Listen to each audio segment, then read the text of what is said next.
ఆ ఉస్మానియా బిస్కెట్లని అదేదో ఒక కెమికల్ వాటర్లో కలిపేస్తున్నారు రంగు కోసం. దాన్ని తర్వాత కాలుస్తారు.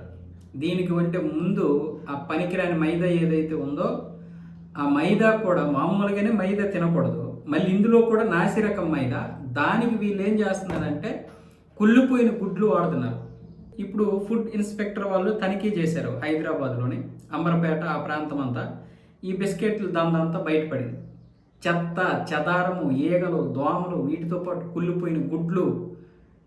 ఆ మైదాలో కూడా ఏదో కల్తీ కలిపారట.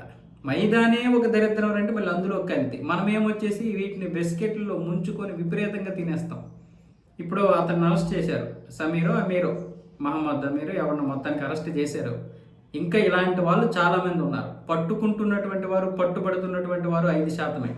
అందులో కూడా కొంతమంది బయటకు వచ్చేస్తున్నారు ఎంతో కొంత కట్టేసి.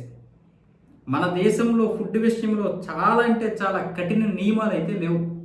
ఎవడికి వాడే ఫుడ్ తయారు చేస్తున్నాడు, కల్తీ కల్తీ కల్తీ. అల్లం కల్తీ, వెల్లుల్లి కల్తీ, పాలు కల్తీ, నీళ్ళు కల్తీ. ఇంక ఏం బ్రతుకుతా? మనిషికి అవసరమైనటువంటి తిండి.